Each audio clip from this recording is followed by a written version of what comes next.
A'udzu billahi minasyaitonir rajim. Bismillahirrahmanirrahim. Assalamualaikum warahmatullahi wabarakatuh. Alhamdulillahirabbil alamin wa bihi nasta'inu ala umuri dunya waddin wassalatu wassalamu ala asrofil anbiya'i wal mursalin wa ala alihi washabbihi ajmain amma ba'du.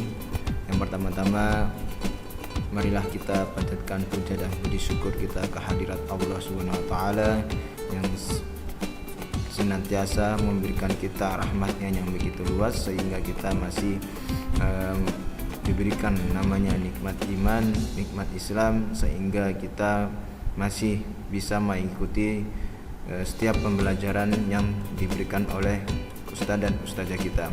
Yang kedua, marilah kita aturkan salam serta salawat kita kepada Nabi kita Muhammad sallallahu alaihi wasallam, yang mana syafaatnya kita nantikan di yaumil kiamah kelak nanti. Amin amin ya robbal alamin.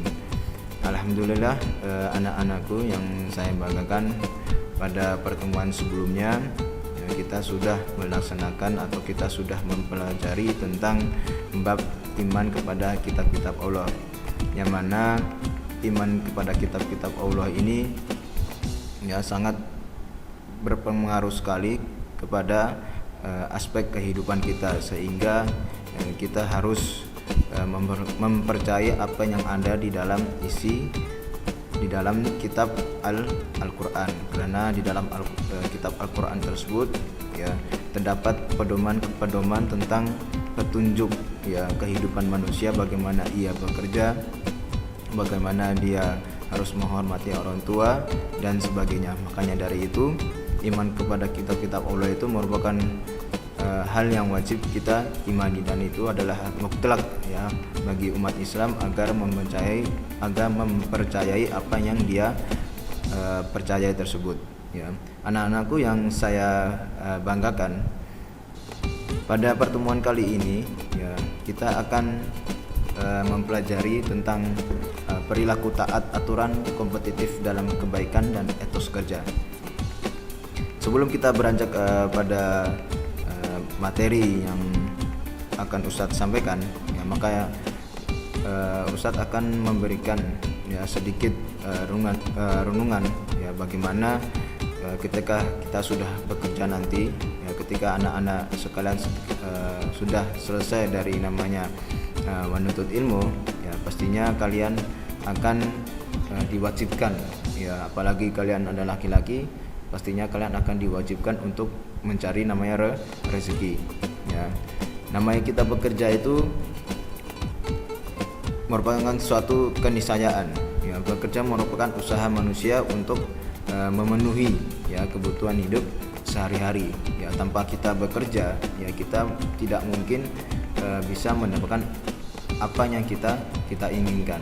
Makanya dari itu ya, kasarnya jika manusia tidak bekerja maka dia tidak makan ya. Kemudian bagaimana seharusnya orang yang beriman kepada Allah Ta'ala dan Rasulullah SAW menyikapi keniscayaan pekerja tersebut ya.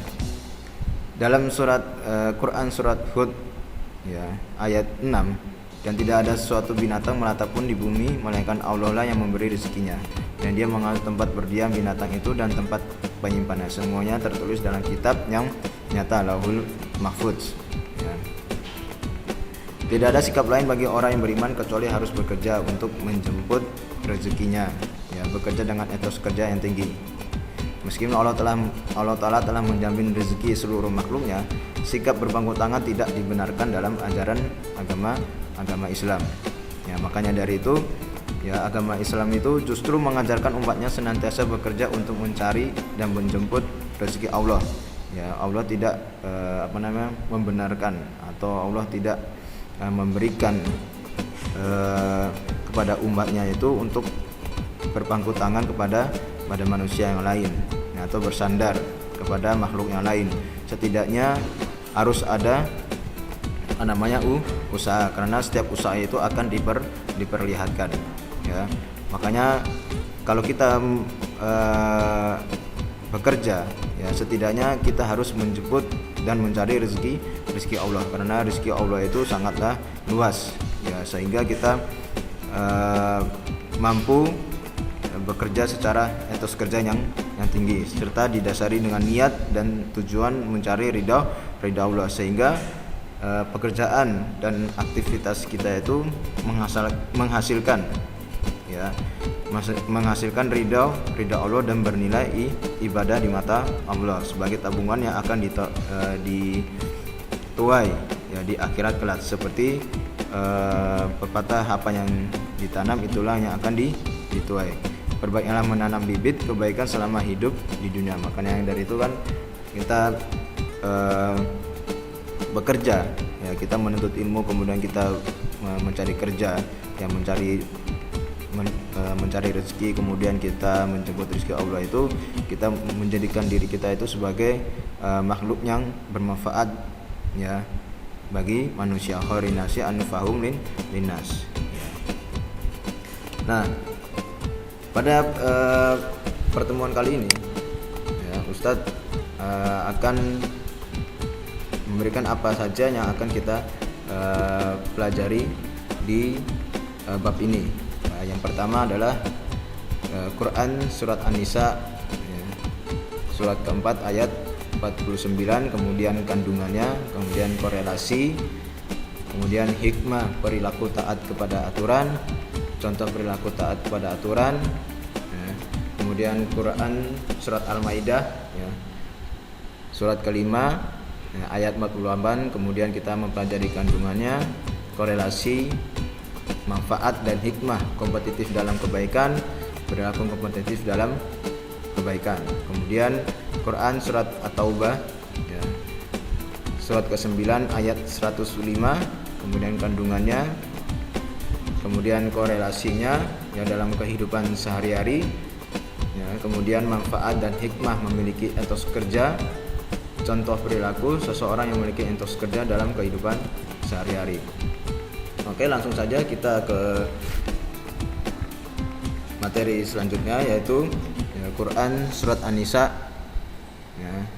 surat keempat ayat 49 tentang taat kepada aturan yang berbunyi ya ayyuhallazina amanu atiiullaha wa atiiur rasul wa ulil amri minkum fa in tanaza'tum fi syai'in farudduhu ila Allahi wa rasul in kuntum tu'minu billahi wal yaumil akhir zalika khairu wa ahsanu ta'wila, yang artinya orang-orang yang beriman, taatilah Allah dan taatilah Rasulnya dan uli amri di antara kamu.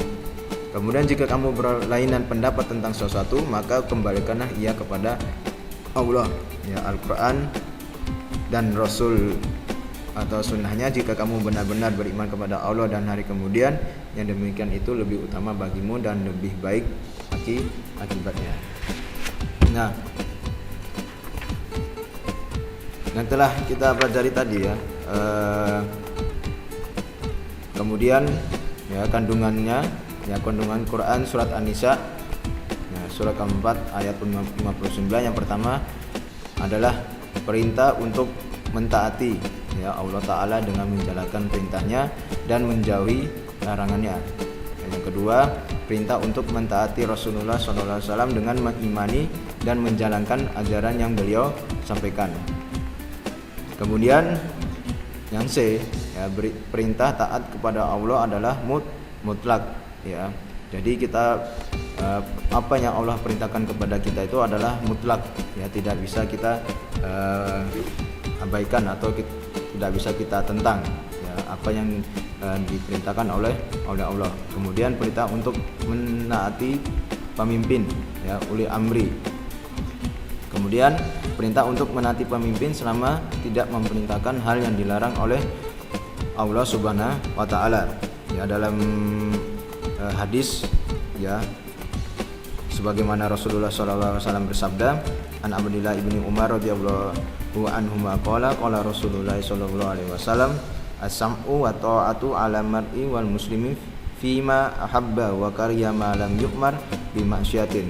Rawahu al-Bukhari. Artinya dari Abdullah bin Umar radhiyallahu anhu, Rasulullah SAW bersabda, mendengar dan menaati seorang pemimpin yang muslim adalah wajib, baik dalam perkara yang disenangi atau dibenci selama tidak diperintahkan untuk berbuat maksiat.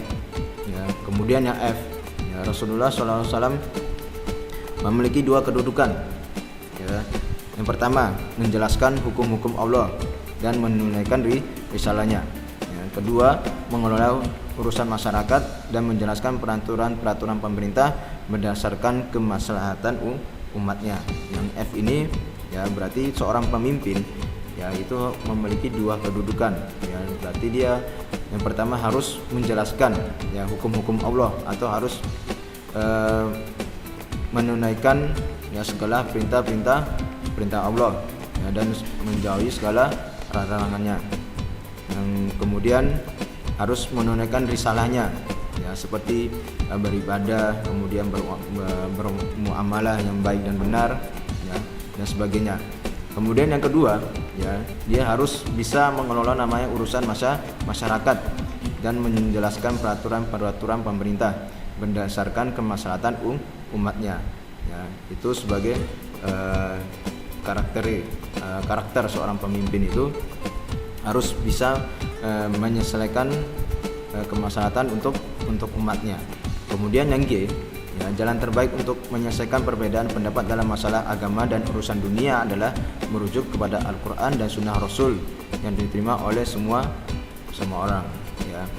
Jadi yang G ini ya, jalan terbaik untuk menyelesaikan perbedaan pendapat ya dalam masalah agama, kemudian dalam masalah masyarakat ya, kita harus seorang pemimpin ya harus merujuk kepada Al-Quran dan Sunnah Rasul yang agar bisa diterima oleh semua orang ya, seperti itu. Kemudian ya, korelasi Quran surat An-Nisa surat keempat ayat 59 dalam kehidupan sehari-hari ya, Allah memerintahkan manusia ya untuk taat kepada pemimpin. Manusia harus taat kepada aturan-aturan yang telah ditetapkan seorang pemimpin, baik pemimpin pemerintahan, ya, tempat kerja, sekolah atau tempat lainnya. Ya. Kalian harus mentaati atau menghormati guru-guru kalian, kepala sekolah, ya, kemudian ketua kamar kalian, dan ketua kelas. Ya, karena meskipun mereka sederajat dengan kalian, tetapi mereka mempunyai amanah ya, amanah yang mereka pegang ya, agar bisa disampaikan kepada kalian ya, karena memegang amanah itu merupakan suatu tanggung jawab yang sangat besar ya. Makanya dari itu setidaknya kalian bisa menghormati ketua kelas kalian atau ketua kamar di antara kalian ya, dengan menaati peraturan atau aturan-aturan yang telah disampaikan oleh ketua kelas ya, kemudian ketua kamar kalian, berarti kalian sudah menjalankan ya, tatanan kehidupan itu secara tertib ya.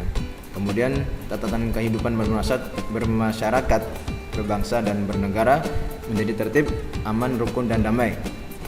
Suasana masyarakat yang taat terhadap norma yang berlaku dapat membentuk suatu kehidupan masyarakat yang adil, makmur dan sejahtera.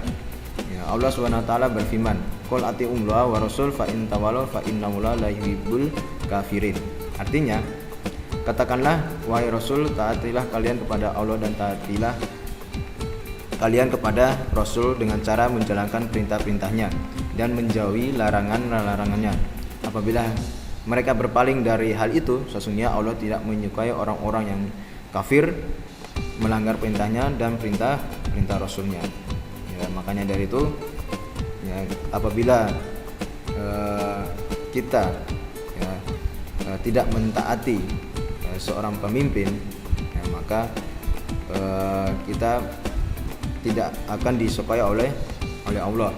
Ya, karena Allah akan menganggap kita sebagai orang yang kafir karena tidak mentaati segala perintah dari seorang pemimpin ya, karena seorang pemimpin itu diberikan ya kepercayaan, diberikan tanggung jawab yang sangat besar untuk memimpin suatu kelompok ya, atau suatu negara agar dia bisa bertanggung jawab atas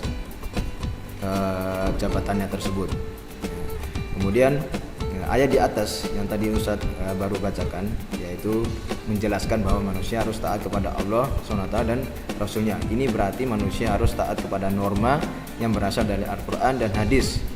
Karena norma yang berasal dari Al-Quran dan hadis, norma atau peraturan yang bersumber dari keduanya tidak bersifat kaku. Dengan kata lain, norma atau peraturan dalam Islam bersifat rahmatan lil alamin, ya, berlaku sepanjang zaman dan dalam kondisi apapun.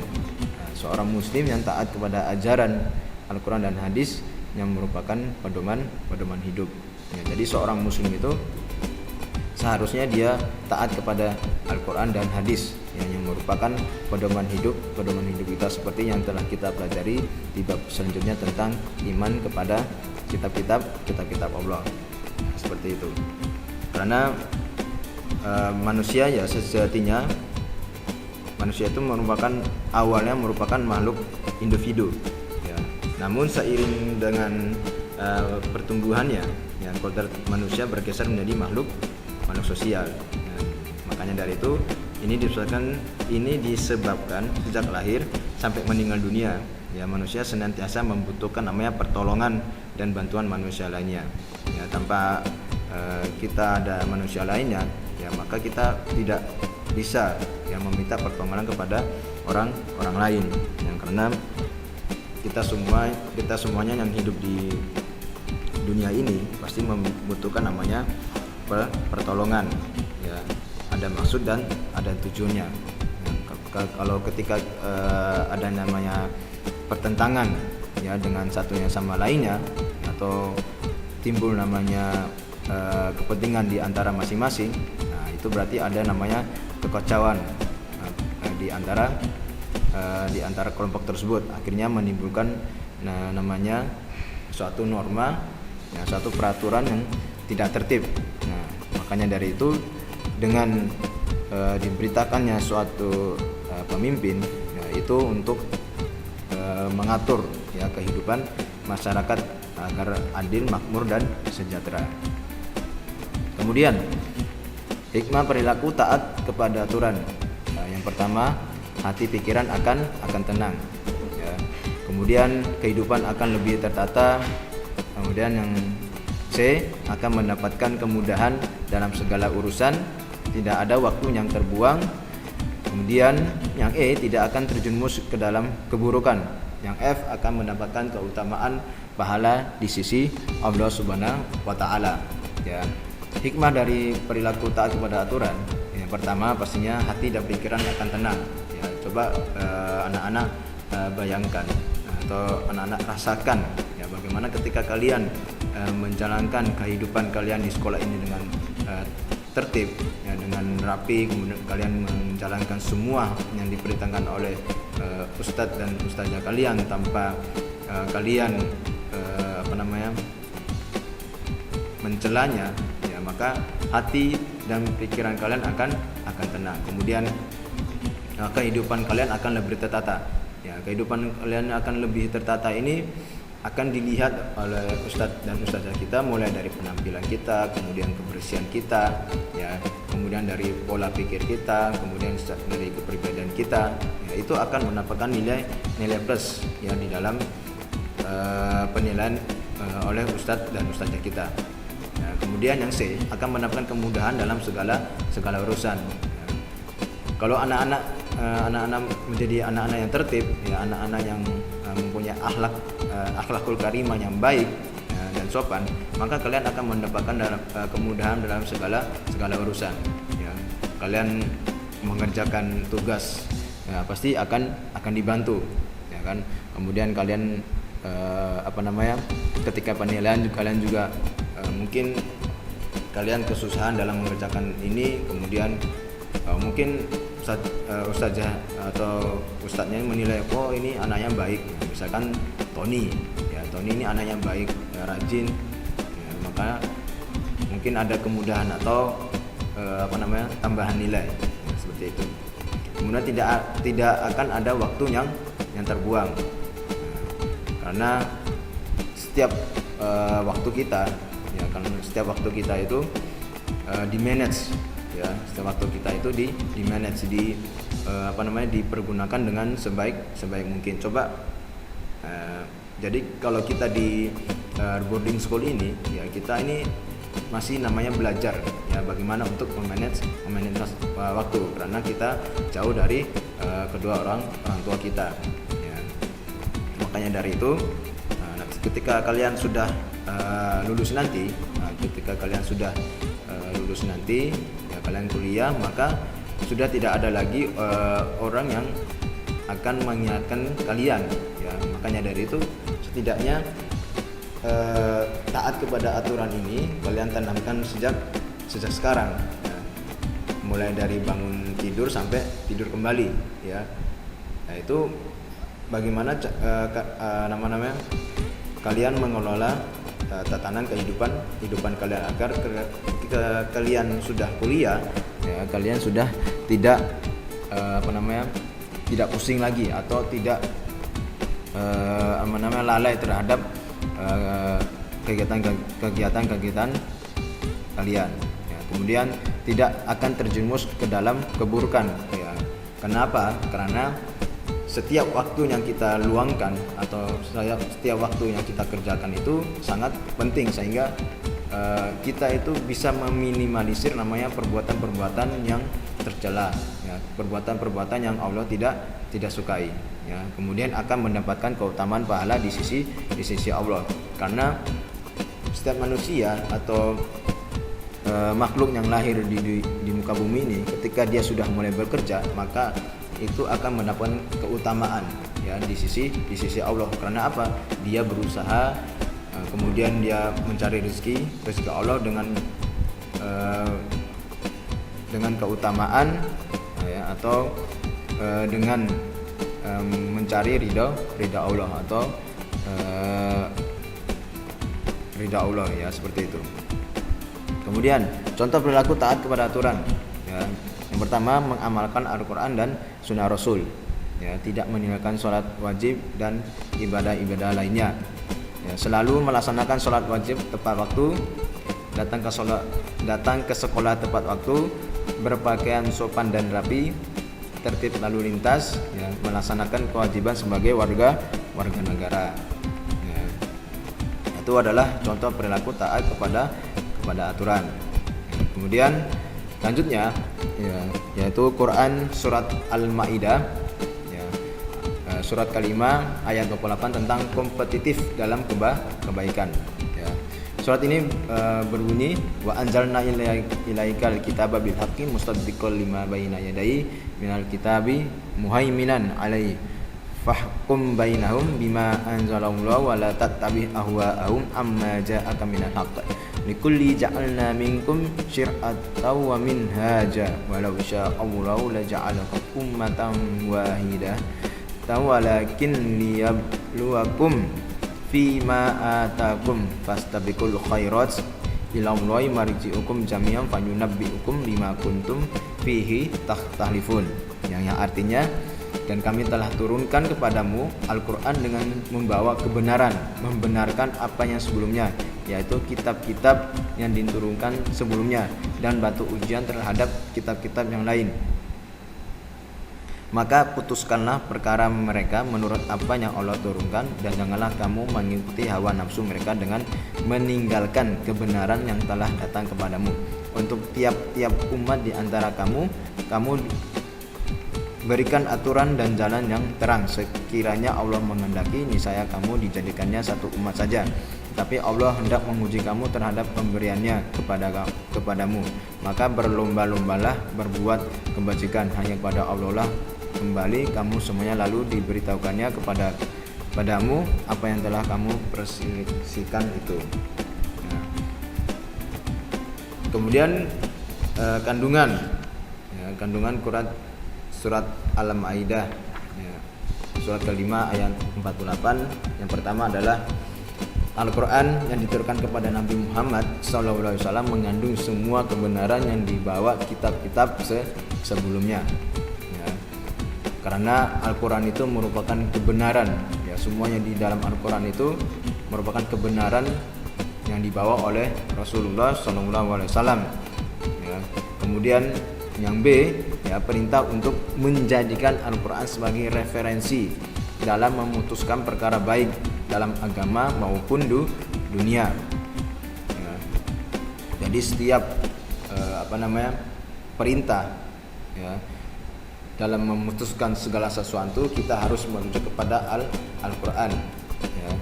Kemudian yang C, larangan untuk mengikuti umat terdahulu yang telah melakukan penyimpangan terhadap kitab mereka. Nah, makanya Rasulullah membawa risalahnya itu, ya, untuk memperbaiki umat-umat yang akan datang, ya, untuk memperbaiki, ya, setiap permasalahan-permasalahan yang ada. Ya, jangan sampai kita kembali kepada masa lalu. Nah, karena masa lalu itu merupakan suatu penyesalan kalau kita ingat-ingat. Nah, makanya dari kita harus berpikiran ke depan. Ya, jadikan masa lalu itu sebagai pelajaran, ya, sebagai hikmah.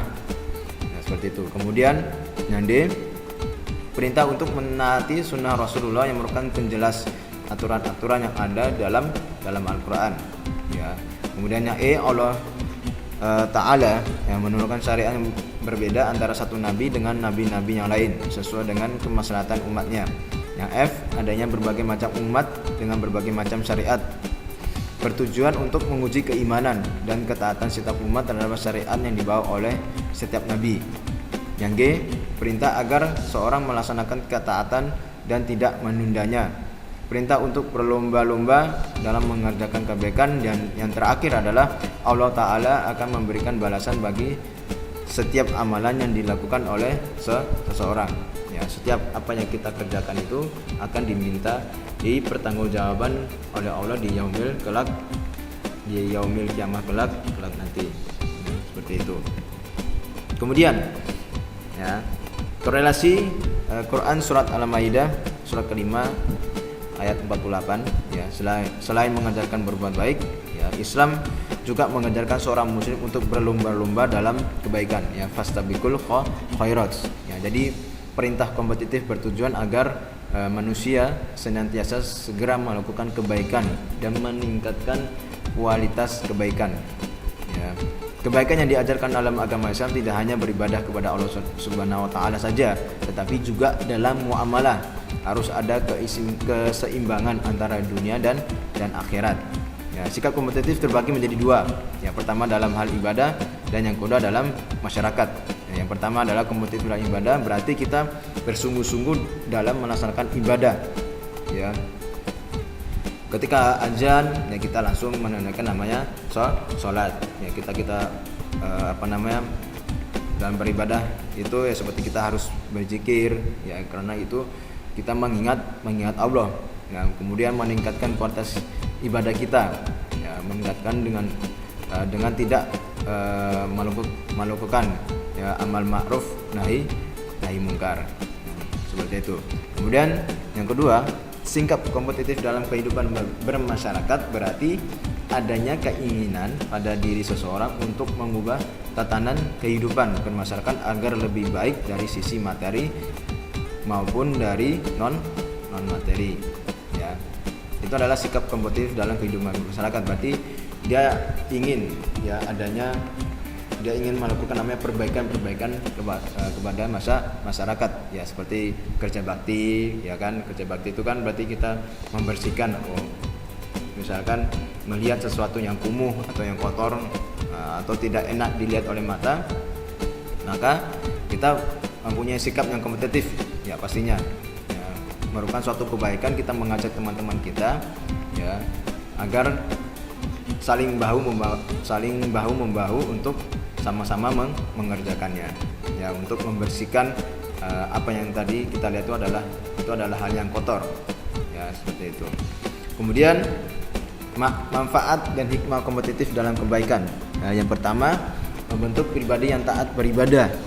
Kemudian yang B, membentuk pribadi yang berakhlakul karimah. Yang C, membentuk pribadi yang tidak cepat merasa puas dengan satu kebaikan. Yang D, menerbangkan kebaikan pada setiap orang. Yang E, sebagai salah satu jalan yang menggapai cita-cita kita, ya, seperti seperti itu. Kemudian ya contoh perilaku kompetitif dalam kebaikan. Ya, yang pertama, selalu memanfaatkan kesehatan dan waktu luang dengan kegiatan-kegiatan positif. Ya. Jadi setidaknya kita harus bisa meluangkan ya waktu-waktu kita itu dengan sesuatu hal-hal yang positif. Ya, jangan sampai dengan melakukan hal-hal yang negatif. Apalagi ini merupakan kesempatan kalian ketika kalian karena pembelajaran yaitu sampai jam sampai duhur. Ya, setelah itu sudah tidak ada namanya lagi pembelajaran. Setidaknya kalian pergunakan waktu-waktu tersebut dengan melakukan hal-hal yang positif. Jangan sampai kalian melakukan hal-hal yang negatif, karena dalam mafuzot ya itu berbunyi inna syababa wal faragha wal jiddata mafsadatun lil mar'i ayu mafsadatin. Ya, karena seorang pemuda ya apabila waktunya kosong itu akan merusak ya akan merusak kepribadiannya ya, yang seperti itu. Kemudian mengerjakan sholat wajib ya tepat pada waktunya. Yang ketiga, rajin melaksanakan ibadah-ibadah sunnah seperti sholat sunnah rawatib, sholat malam, puasa Senin dan Kamis dan lain-lain. Kemudian yang keempat, senang menyisihkan rezeki untuk orang-orang yang membutuhkan. Kemudian datang ke sekolah tepat waktu. Dan yang terakhir adalah mendahulukan kepentingan bersama daripada kepentingan pribadi. Jangan sampai timbul namanya sikap egois di antara sesama manusia. Kemudian ke materi selanjutnya yaitu Quran surat At-Taubah ya, surat ke-9 ayat 105 tentang etos kerja. Bismillah wa qul i'malu fasayarallahu amalukum wa rasuluhu wal mu'minun wa sataradduna ila alimil ghaibi wasyahadah fayunabbiukum bima kuntum ta'malun. Dan yang artinya, dan katakanlah bekerjalah kamu, maka Allah dan Rasulnya serta orang-orang mukmin akan melihat pekerjaanmu itu, dan kamu akan dikembalikan pada Allah yang mengetahui akan yang gaib dan yang nyata. Lalu diberitakannya kepada kamu apa yang telah kamu kerjakan. Quran surat At-Taubah ayat 105. Kemudian korelasi surat At-Taubah ya, ayat 105 dalam kehidupan sehari-hari. Yang pertama, kita harus bekerja diawali dengan nama Allah dan dilandasi dengan niat yang baik ya, innamal a'malu binniyati fa innamal likulli imrin ma nawa ya, seperti itu.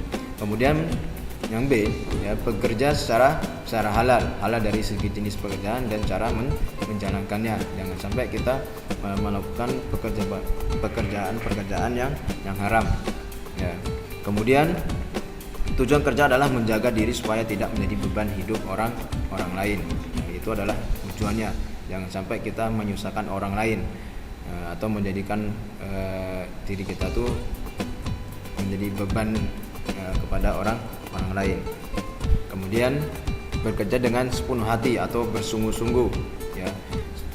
Lakukanlah atau bekerjalah ya, diawali dengan memuji Allah dan diakhiri dengan memuji Allah ya, atau diawali dengan membaca bismillah dan diakhiri dengan mengucapkan alhamdulillah ya. Kemudian yang terakhir, yang menyerahkan segala hasil pekerjaan kepada Allah dan berdoa ya, atau tawakal hasbunallah wa ni'mal wakil wa ni'mal maulah wa ni'man nasir ya, seperti itu. Kemudian manfaat dan hikmah memiliki etos kerja. Yang pertama, kerja keras merupakan suatu keutamaan yang diajarkan Rasulullah SAW. Ya, dengan kerja keras seseorang tidak akan menjadi beban hidup orang lain. Ya, meskipun itu hal-hal yang terkecil. Ya, hal yang kecil didapatkan dari kerja keras dan keringat sendiri lebih utama daripada hal yang besar didapatkan dari meminta-minta. Ya, atau kita jadi pengemis atau sebagainya, itu tidak dianjurkan oleh Rasulullah, dan Rasulullah pun tidak menyukai pekerjaan tersebut ya. Bahkan Rasulullah pun pernah ditemui dikisahkan dalam suatu riwayat bahwasanya Rasulullah itu pernah didatangi oleh seorang nenek-nenek yang meminta. Kemudian Rasulullah tidak memberikannya uang sepeser pun, tetapi Rasulullah memberikan dia apa? Dia kayu bakar untuk menjualnya. Ya, karena tangan di atas itu lebih baik daripada tangan di bawah. Ya. Kemudian yang selanjutnya membentuk karakter pribadi yang kuat. Ya, dengan kita bekerja keras berarti kita bersungguh-sungguh atau membentuk karakter kita agar lebih mantap lagi ya untuk mencari rezeki Allah dan mencari ridha Allah. Ya, kemudian yang terakhir merupakan jalan menuju kesuksesan. Ya, karena kesuksesan itu yang akan orang lain lihat. Ya, kebanyakan orang lain lihat itu hanya hasilnya saja, tidak prosesnya. Ya, seperti itu. Kemudian ya, contoh perilaku seseorang yang memiliki etos kerja dalam kehidupan sehari-hari. Ya, yang pertama, mengulang-ulang pelajaran yang telah dipelajari di sekolah. Nah, ini adalah etos kerja. Nah, bagaimana ketika kalian mempelajari biologi, kalian mempelajari kembali ketika malam hari. Jadi apa yang disampaikan oleh Ustadz dan Ustazah kalian pada pagi hari, setidaknya kalian ulangi sebelum kalian tidur. Ya. Kemudian mengerjakan tugas-tugas sekolah dengan sungguh-sungguh. Ya. Yang C, tidak pernah menunda-nunda suatu pekerjaan karena rasa malas. Yang D, ya, berusaha untuk mendapatkan rezeki yang halal dengan usaha sendiri. Kemudian yang E, pantang menyerah dalam meraih cita-cita walaupun melalui jalan yang sulit. Ya, seperti itu. Oke, anak-anakku yang saya banggakan, mungkin ini saja yang bisa Ustadz sampaikan pada pertemuan kali ini. Mudah-mudahan apa yang Ustadz sampaikan ini bisa diterima oleh kalian semuanya. Ya, jangan lupa untuk kalian lihat video ini, silakan like dan unlike. Apabila kalian suka, silakan tekan jempol ke atas. Apabila kalian tidak suka, silakan tekan jempol ke bawah. Jangan lupa kalian untuk subscribe dan komen. Ya, karena itu untuk perbaikan Ustadz dalam meningkatkan pembelajaran pendidikan agama Islam ini dalam masa pandemi. Ya. Oke, itu saja yang bisa saya sampaikan. Mudah-mudahan kita semuanya selalu diberikan kesehatan dan kemudahan oleh Allah sehingga kita bisa segera kembali bertetap muka. Syukran. Wassalamualaikum warahmatullahi wabarakatuh.